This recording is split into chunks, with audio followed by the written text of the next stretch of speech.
please visit Librivox.org. The Adventures of Tom Sawyer by Mark Twain. Chapter 26. Real Robbers Seize the Box of Gold. About noon the next day the boys arrived at the dead tree. They had come for their tools. Tom was impatient to go to the haunted house. Huck was measurably so, also, but suddenly said, "Looky here, Tom, do you know what day it is?" Tom mentally ran over the days of the week, and then quickly lifted his eyes with a startled look in them. "My! I never once thought of it, Huck." "Well, I didn't either, but all at once it popped onto me that it was Friday. Blame me, a body can't be too careful, Huck. We might 'a' got into an awful scrape, tackling such a thing on a Friday." "Might. Better say we would. There's some lucky days, maybe, but Friday ain't." "Any fool knows that. I don't reckon you was the first that found it out, Huck." "Well, I never said it was, did I? And Friday ain't all, neither. I had a rotten bad dream last night. Dreamt about rats." "No! Sure sign of trouble. Did they fight?" "No." "Well, that's good, Huck. When they don't fight it's only a sign that there's trouble around, you know. All we got to do is to look mighty sharp and keep out of it. We'll drop this thing for today and play. Do you know Robin Hood, Huck?" "No. Who's Robin Hood?" "Why, he was one of the greatest men that was ever in England, and the best. He was a robber." "Cracky, I wished I was. Who did he rob?" "Only sheriffs and bishops and rich people and kings and such like. But he never bothered the poor. He loved 'em. He always divided up with 'em perfectly square." "Well, he must have been a brick." "I bet you he was, Huck. Oh, he was the noblest man that ever was. They ain't any such men now, I can tell you. He could lick any man in England with one hand tied behind him, and he could take his yew-bow and plug a 10-cent piece every time, a mile and a half." "What's a yew-bow?" "I don't know. It's some kind of a bow, of course, and if he hit that dime only on the edge, he would set down and cry and curse. But we'll play Robin Hood, and it's nobby fun. I'll learn you." "I'm agreed." So they played Robin Hood all afternoon, now and then casting a yearning eye down upon the haunted house and passing a remark about the morrow's prospects and possibilities there.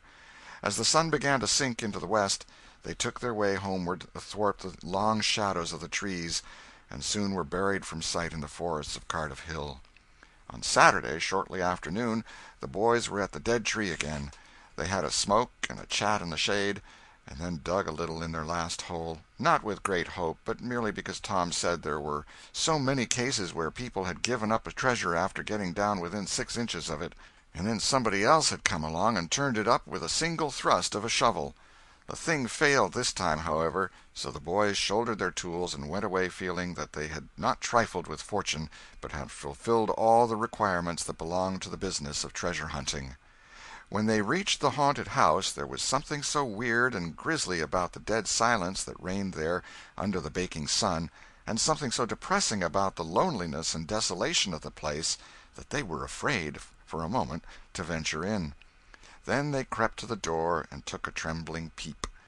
They saw a weed-grown, floorless room, unplastered, an ancient fireplace, vacant windows, a ruinous staircase, and here, there, and everywhere hung ragged and abandoned cobwebs. They presently entered, softly, with quickened pulses, talking in whispers, ears alert to catch the slightest sound, and muscles tense and ready for instant retreat. In a little while familiarity modified their fears, and they gave the place a critical and interested examination, rather admiring their own boldness, and wondering at it, too. Next they wanted to look upstairs.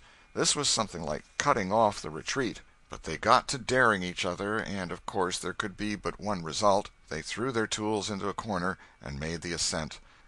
Up there were the same signs of decay. In one corner they found a closet that promised mystery, but the promise was a fraud, there was nothing in it. Their courage was up now and well in hand. They were about to go down and begin work when— "Shh!" said Tom. "What is it?" whispered Huck, blanching with fright. "Shh! There! Hear it?" "Yes. Oh, my! Let's run! Keep still!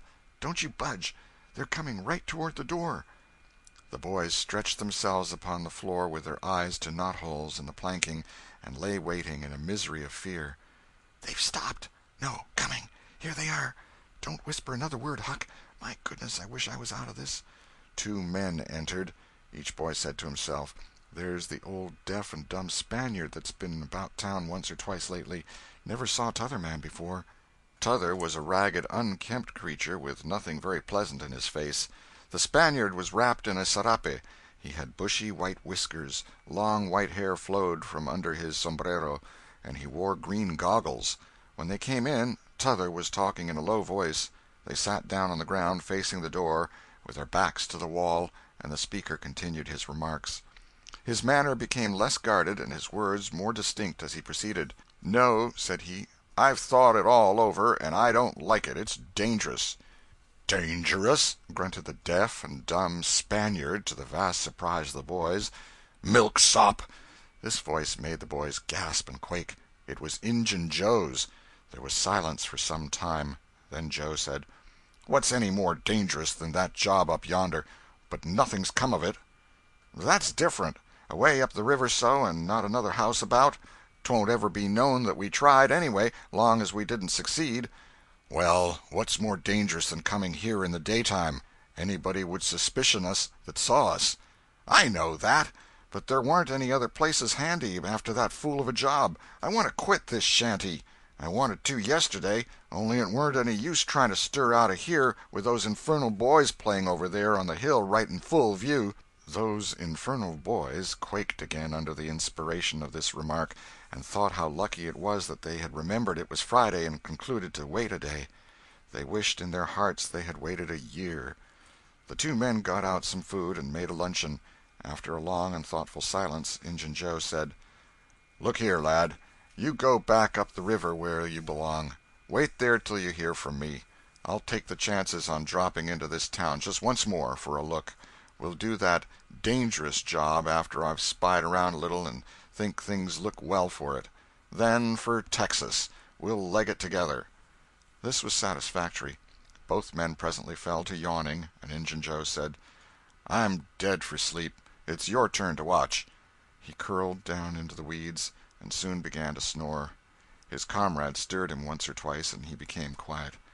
Presently the watcher began to nod. His head drooped lower and lower, and both men began to snore now. The boys drew a long, grateful breath. Tom whispered, "Now's our chance. Come."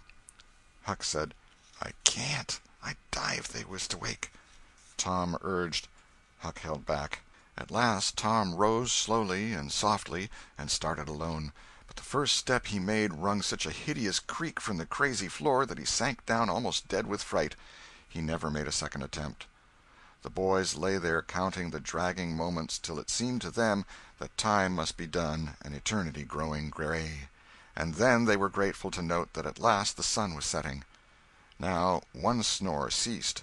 Injun Joe sat up, stared around, smiled grimly upon his comrade, whose head was drooping upon his knees, stirred him up with his foot, and said, "Here, you're a watchman, ain't you? All right, though, nothing's happened." "My, have I been asleep?" "Oh, partly. Nearly time for us to be moving, pard. What'll we do with what little swag we've got left?" "I don't know. Leave it here, as we've always done, I reckon. No use to take it away till we start south. 650 in silver's something to carry." "Well, all right, it won't matter to come here once more." "No, but I'd say come in the night, as we used to do. It's better." "Yes, but look here, it may be a good while before I get the right chance at that job. Accidents might happen. 'Tain't in such a very good place. We'll just regularly bury it, and bury it deep." "Good idea," said the comrade, who walked across the room, knelt down, raised one of the rearward hearthstones, and took out a bag that jingled pleasantly. He subtracted from it $20 or $30 for himself, and as much for Injun Joe, and passed the bag to the latter, who was on his knees in the corner now, digging with his bowie knife. The boys forgot all their fears, all their miseries in an instant. With gloating eyes they watched every movement. Luck! The splendor of it was beyond all imagination.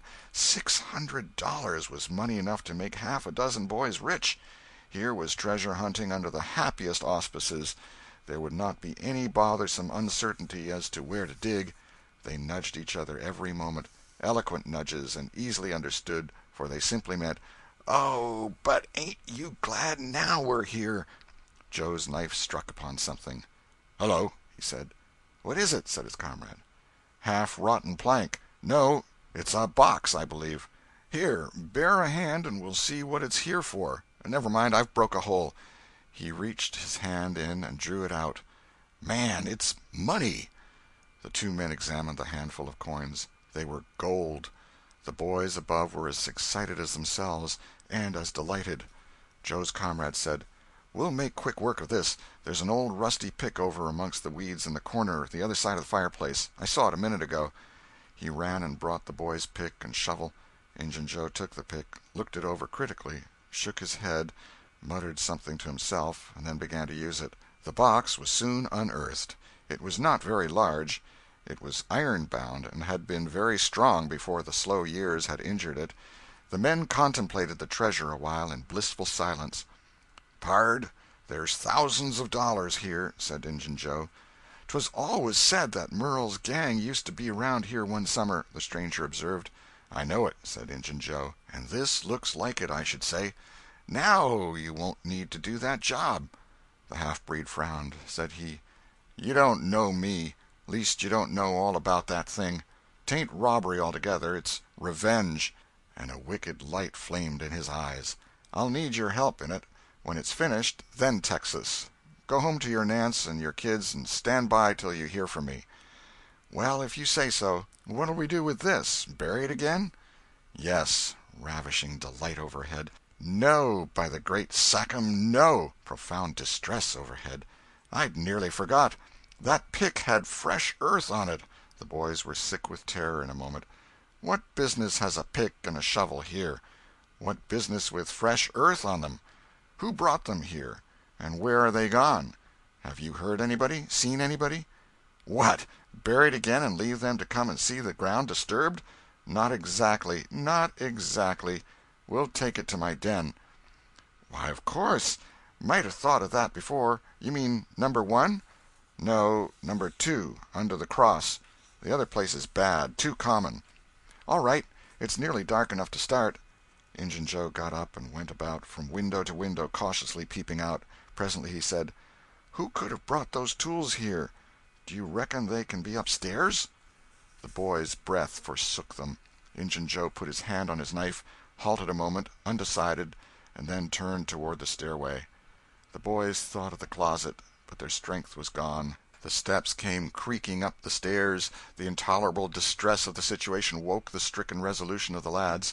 They were about to spring for the closet when there was a crash of rotten timbers and Joe landed on the ground amid debris of the ruined stairway. He gathered himself up, cursing, and his comrade said, "Now what's the use of all that? If it's anybody, and they're up there, let 'em stay there. Who cares? If they want to jump down now and get into trouble, who objects? It will be dark in 15 minutes, and then let them follow us if they want to. I'm willing. In my opinion, whoever hove those things in here caught a sight of us and took us for ghosts or devils or something. I'll bet they're running yet." Joe grumbled a while. Then he agreed with his friend that what daylight was left ought to be economized in getting things ready for leaving. Shortly afterward they slipped out of the house in the deepening twilight and moved towards the river with their precious box. Tom and Huck rose up, weak but vastly relieved, and stared after them through the chinks between the logs of the house. Follow? Not they. They were content to reach ground again without broken necks and take the townward track over the hill. They did not talk much. They were too much absorbed in hating themselves, hating the ill luck that made them take the spade and the pick there. But for that, Injun Joe never would have suspected. He would have hidden the silver with the gold to wait there till his revenge was satisfied, and then he would have had the misfortune to find that money turn up missing. Bitter, bitter luck that the tools were ever brought there. They resolved to keep a lookout for that Spaniard when he should come to town spying out for chances to do his revengeful job, and follow him to number 2, wherever that might be. Then a ghastly thought occurred to Tom. "Revenge? What if he means us, Huck?" "Oh, don't," said Huck, nearly fainting. They talked it all over, and as they entered town they agreed to believe that he might possibly mean somebody else, at least that he might at least mean nobody but Tom, since only Tom had testified. Very, very small comfort it was to Tom to be alone in danger. Company would be palpable improvement, he thought. End of chapter 26.